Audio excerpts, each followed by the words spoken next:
Panorama group, जो सोचता है वो करता है। आपके अपने सपनों का आशियाना। नमस्कार, आप देख रहे हैं भारत लाइव। भारत लाइव में आज हम चर्चा गर्म है पर बात करेंगे। आखिर चर्चा क्या गर्म है? कहीं रविशंकर प्रसाद की हवा तो नहीं हो गई है टाइट? और अगर हवा टाइट हो गई है कायस्थ कुशवाहा के कारण, तो ये 5 पांडव आ रहे हैं उनको इस मझधार से निकालने के लिए। अब आप समझेंगे ये 5 पांडव कौन हैं। तो हम 5 पांडव के बारे में बात करेंगे, क्योंकि पांडवों के बारे में इससे पहले भी हम बाबा से बात करते रहे। उस समय दूसरे 5 पांडव थे। अभी रविशंकर के लिए ही केवल 5 पांडव आए हैं सामने। बाबा, वो कौन से ऐसे 5 पांडव हैं जो रविशंकर की नाव को मझधार से निकालने में लगे हुए हैं? देखिए, रविशंकर प्रसाद कितने खुशनसीब हैं कि जिनके लिए खुद प्रधानमंत्री आते हों, रोड शो करते हों, उनके क्षेत्र में आकर लोगों से उनको वोट देने की अपील करते हों। ऐसा बहुत कम देखने को मिलता है। रविशंकर प्रसाद को जब मंत्री परिषद से हटाया गया था तो बहुत सारी बातें कही गई थी। आपको याद होगा कि जब चुनाव की घोषणा हुई थी और चर्चा चल रहा था कि कौन कहाँ से उम्मीदवार होगा, उम्मीदवारों की लिस्ट जब सामने आ रही थी, उस पर मंथन चल रहा था, तो रविशंकर प्रसाद का नाम उसमें नहीं आ रहा था। 3 नाम चल रहा था पटना। और रविशंकर प्रसाद, एक बात तो बहुत आपको गंभीरता से मैं कह सकता हूँ कि मुझे जानकारी आज से 2 महीना पहले, उनके नाम अनाउंसमेंट से 2 महीना पहले लग गई थी। चाहे जितने लगभग सभी लोगों से मेरी मुलाकात होती रहती है। कहा यह जा रहा था कि ये जदयू के पास सीट चला जाएगा, जदयू अपने किसी उम्मीदवार को उतारेगी। छोटू सिंह का नाम बहुत तेज़ी से चल रहा था। इसके बाद इसमें और भी कई लोगों का नाम चल रहा था। एक परिमल कुमार है, उनका भी नाम चल रहा था, जदयू से ही हैं वो, IAS कोचिंग वगैरह चलाते हैं, उनका भी नाम चल रहा था। प्रवक्ता भी हैं, मीडिया पैनलिस्ट हैं, उनका नाम चल रहा था। इसके अलावा और कई लोगों का नाम चल रहा था। बीजेपी से ही कई लोगों का नाम चल रहा था। नितिन नवीन चल रहा था। बीजेपी से नितिन नवीन का, चूंकि छत्तीसगढ़ में अच्छा खासा प्रदर्शन कर गया था, उनका नाम आ रहा था। आकाश जाति से आते भी हैं जी, और यूथ में इनका भी नाम आ रहा था, ऋतुराज सिन्हा का नाम आ रहा था। इसमें नाम नंदकिशोर यादव का भी आ रहा था। कई लोगों का नाम इसमें जुड़ा हुआ था। ये भी कहा जा रहा था कि रामकृपाल यादव को यहाँ शिफ्ट कर दिया जाएगा और वहाँ कोई नया उम्मीदवार, भूमिहार उम्मीदवार गिराया जाएगा। ये सारी बातें चर्चा में चल रही थी। और इन सब के बावजूद जो 2 महीना पहले हमारे पास जानकारी, इंटरनल जानकारी आई कि रविशंकर प्रसाद ने, जो उनका ठाकुर प्रसाद हॉल है, उस हॉल में अपना ऑफिस का जो सारा सेटअप है वो कर लिया था चुनाव लड़ने वाला। दैट मीन्स कि उनको पता था कि वो चुनाव लड़ रहे हैं। इन सारी बातों को अगर ध्यान से देखा जाए तो एक बात तो साफ नज़र आ रही थी कि रविशंकर प्रसाद, जैसे ही उनका नाम अनाउंस हुआ तो ये तय हो गया था कि यहाँ उनके विरुद्ध बहुत बड़ा कोई चुनौती नहीं है। इस चुनौती को लेकर के एक बात साफ साफ नज़र आई कि रविशंकर प्रसाद के अगेंस्ट में जिन लोगों का नाम आ रहा था, चाहे ऋतुराज सिन्हा के नाम ले लें, नितिन नवीन का नाम ले लें, या अन्य लोगों का नाम ले लें, ये सभी लोग उनसे पिछड़ गए। अब जबकि उम्मीदवारी तो उनकी तय हो गई है, लेकिन एक लालू प्रसाद और कांग्रेस ने मिलकर के बड़ा गेम खेला। पहली बार कायस्थ नहीं, इस बार कुशवाहा उम्मीदवार को उतार करके, और वो कुशवाहा भी कैसे कुशवाहा, तो अगर बताएंगे तो आपको ऑटोमेटिक लग जाएगा कि नहीं, आप तो ये तो गजब तरह का कॉम्बिनेशन बना। आपको याद होगा कि जब नाम अनाउंसमेंट हुआ था कांग्रेस की तरफ से अंशुल अभिजीत का, तो सबसे पहला इंटरव्यू आपने लिया था। उससे पहले किसी ने इंटरव्यू नहीं लिया था। सबसे पहले आपको बुला करके इंटरव्यू उन्होंने दिया था। उस इंटरव्यू के बाद हमने मंथन शुरू किया था कि आखिर उनका ऑफिस वहाँ क्यों है। तो उसके ऑफिस वहाँ होने का कारण था, जगत नारायण रोड में जो उनकी ऑफिस है, जहाँ से वो पूरा हैंडल संचालन कर रहे हैं, उसकी एक विशेषता यह है कि उस ऑफिस में कभी उनके नाना जगजीवन राम वो उसमें रहा करते थे, जिनको बाबूजी के नाम से लोग जानते थे। देश के उप प्रधानमंत्री रह चुके हैं। और उनको लेकर के एक, उसके 2 बांस की दूरी पे जेपी चरखा समिति, जी जेपी चरखा समिति उनके जस्ट बगल में है। और ये सारी चीजें, और वो गली जो है ना, कहा जाता है कांग्रेस मैदान, उसके सामने में जो पार्क है उसको कहा जाता है कांग्रेस मैदान। अब इन सारी चीजों को लेकर के एक बात तो साफ नजर आ रही है ना कि बिहार की राजनीति का कभी केंद्र बिंदु कदम कुआं हुआ करता था, और वो घर हुआ करता था जहां जगजीवन राम रहते, चूंकि कांग्रेस के बड़े कदावर नेता थे।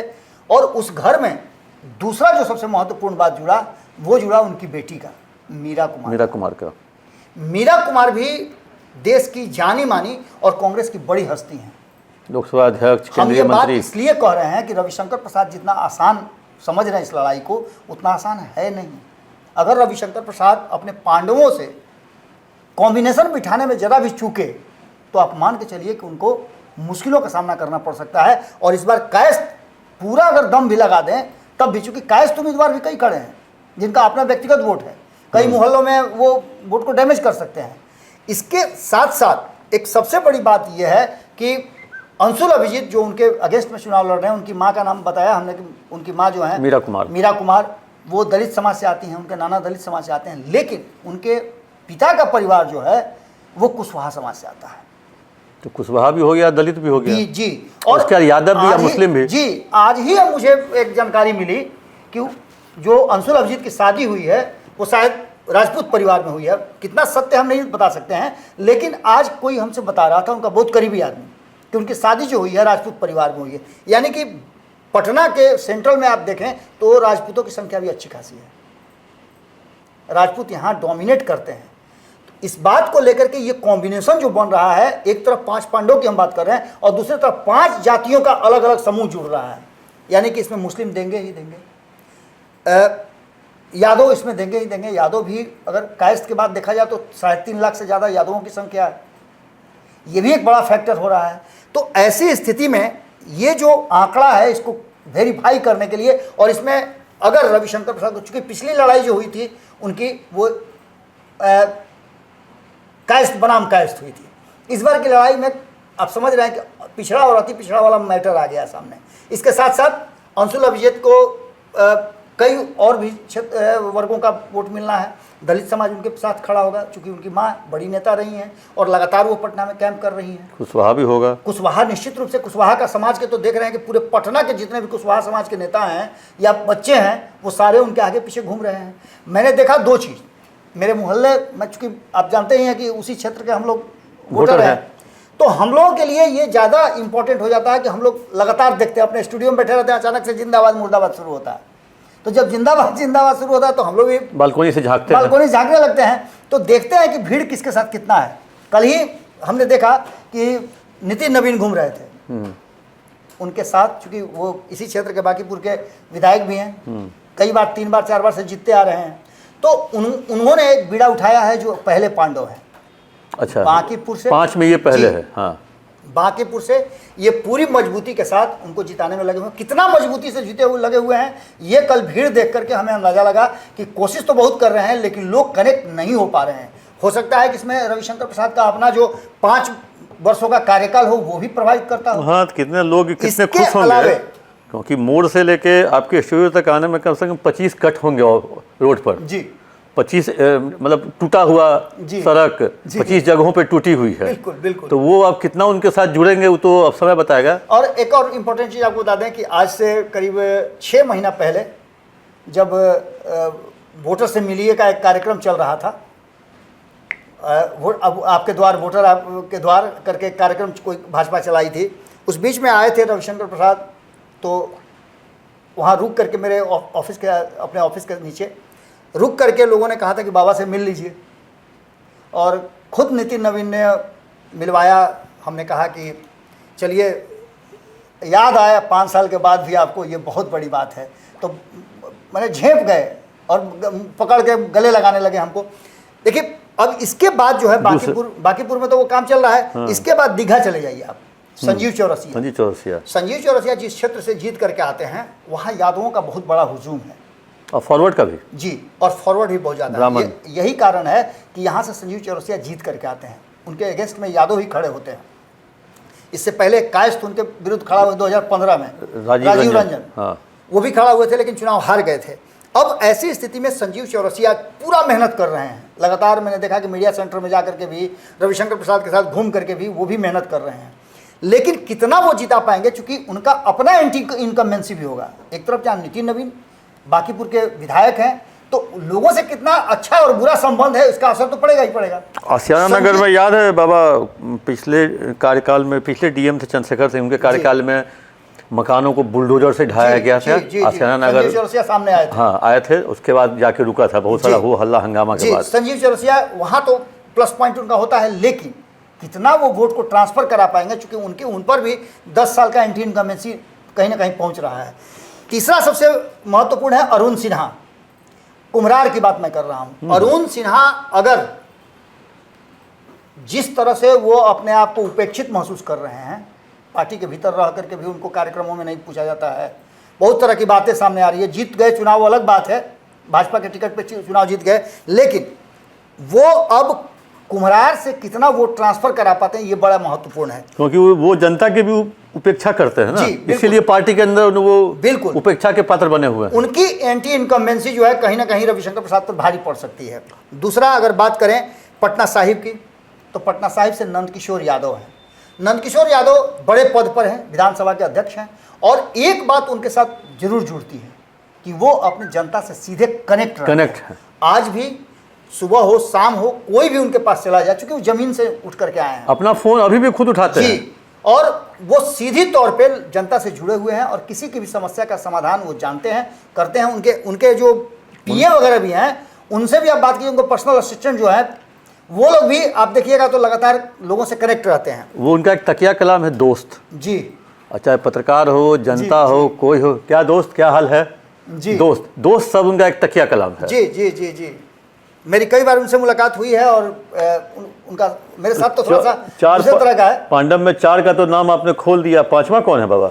देखिए, ये 4 विधायकों का हमने नाम ले लिया। एक ऐसे शख्स हैं जो विधायक नहीं है, किसी भी पद पर नहीं है, उनको एक शिक्षा प्रकोष्ठ में स्थान दिया गया है, वरिष्ठ हैं, एमएलसी रहे हैं, रणवीर नंदन की बात कर रहे हैं। ओह, कारण कि यहाँ अगर हम ऋतुराज सिन्हा की बात करेंगे तो कहीं ना कहीं हल्की बात हो जाएगी, क्योंकि ऋतुराज सिन्हा फ्रेम में कहीं भी नजर नहीं आ रहे हैं। हम इनकी बात इसलिए कर रहे हैं कि ये सारे लोगों का, 4 लोगों का जो नाम 4 पांडवों का हमने लिया, ये चारों पांडव हैं, अपने अपने क्षेत्र में घूम रहे हैं, घुमा रहे हैं। लेकिन सबसे पहला अगर बिल्ली के गले में घंटी बांधने का किसी ने काम किया था, जब रविशंकर प्रसाद का नाम सामने आया था, तो ये वही शख्स हैं रणवीर नंदन, जिन्होंने पहली मीटिंग कराई थी और खास करके कायस्थ समाज को जो अलग अलग खाने में बिखरा हुआ है उसको एक जगह करने का उन्होंने प्रयास किया था। और इस प्रयास में वो कितने सफल हुए, इस बात से अंदाजा लगा सकते हैं आप कि कायस्थ संगठन के लोगों ने उस मीटिंग के बाद हमारे भी कैमरे पर स्पष्ट कहा था कि हम और कहाँ जाएंगे, मेरे लिए तो उनको वोट देना मजबूरी है, चाहे जो भी हो। और इसके साथ साथ आप बता दें कि हिडन रूप से रणवीर नंदन का एक अपना सांगठनिक जो उनका अनुभव रहा है उसका प्रयोग हो रहा है, चित्रगुप्त परिषद से लेकर के और भी कई तरह, माने आप कायस्थ समाज से ही बात मत कीजिए, आप किसी भी समाज की बात कीजिए तो उस समाज में उनकी एक अलग पहचान है। दूसरा, जदयू के संगठन की बात करें, भाजपा के संगठन की बात करें, छात्र राजनीति से वो आए हैं, स्पोर्ट्स सेल में रहे हैं, प्रोफेसर हैं, हमेशा 100-200 लड़के उनके साथ खड़े हैं। कुछ तो खासियत है रणवीर नंदन में, बिल्कुल आरसीपी थे 10 वर्षों तक जी, नीतीश कुमार के साथ, आरसीपी के करीबी थे जी, फिर उसका नीतीश कुमार के भी करीबी रहे जी। आज भी नीतीश कुमार की माता जी का उन्होंने जो तस्वीर बनाया है, उनके अलग होने के बाद पहले ऐसे शख्स हैं रणवीर नंदन जिनके पार्टी से इस्तीफा देने के बाद, दूसरी पार्टी ज्वाइन करने के बाद मुख्यमंत्री नीतीश कुमार खुद उनसे मिलने के लिए उनके ठाकुरबाड़ी में गए, अपनी माता जी की तस्वीर पर उन्होंने माल्यार्पण किया और पूजा में उनके यहाँ शामिल हुए। वैसे रणवीर नंदन आपको पूजा पाठ में ज़्यादा विश्वास रखते हैं, क्योंकि वो मंदिर में जब पूजा पाठ करवाते हैं, चाहे रामनवमी का हो, दुर्गा पूजा हो, वैसे टाइम में वो रविशंकर प्रसाद हो या नीतीश कुमार हो, ऐसे सरीखे नेताओं को, या सम्राट चौधरी हो, उसको वहाँ बुलवाते हैं, भ्रमण करवाते हैं, पूजा पाठ करवाते हैं। बिल्कुल कनेक्ट रहते हैं हमें चाहिए आम जनता से भी और नेताओं से भी। चितकोरा हो, गर्दनी बाग हो, इस सब इलाकों में उनकी पैठ है, शास्त्री नगर हो, मतलब ये सब वोट का एक बैंक है जो मतलब वहाँ पे पद पर नहीं रहते हुए जिस तरह का बाकी लोग कर रहे हैं उससे कहीं ज्यादा अगर देखा जाए तो रणवीर नंदन भी करने में पीछे नहीं है। शुरुआत भी उन्होंने की थी, अब आगे क्या होता है ये देखना दिलचस्प होगा।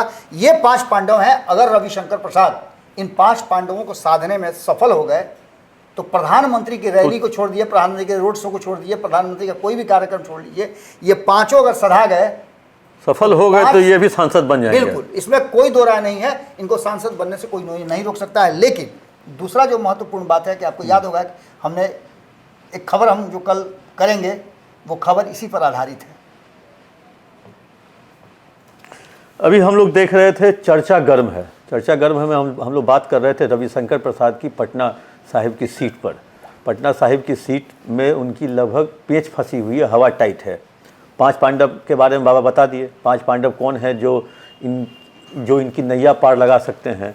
या अगर उनको साध लेते हैं तो ये सांसद बनने में सफल हो जाएंगे। आगे भी देखते रहिए भारत लाइव। कैसा लगा ये कार्यक्रम आप अपना कमेंट जरूर दें, ताकि आपके कमेंट से हम लोग और उसको बेहतर करने का प्रयास करते हैं। पनोरमा ग्रुप, जो सोचता है वो करता है। अगर ये वीडियो पसंद आई और वह बिहार के राजनीति और बिहारियत से सरोकार रखेनी तो सब्सक्राइब बटन दबा के चैनल के सब्सक्राइब कर ली। ओजे एगो घंटी बा, ओकरा बटन दबा देला से कुल सटीक और मारक खबर रुआ मुफ्त में मिल जाई। अगर रुआ पत्रकारिता के हमनी के नया प्रयोग में सहयोग कर चाहतानी तो ज्वाइन बटन दबा दी। पेटीएम नंबर नोट कर ली 9386816700। धन्यवाद।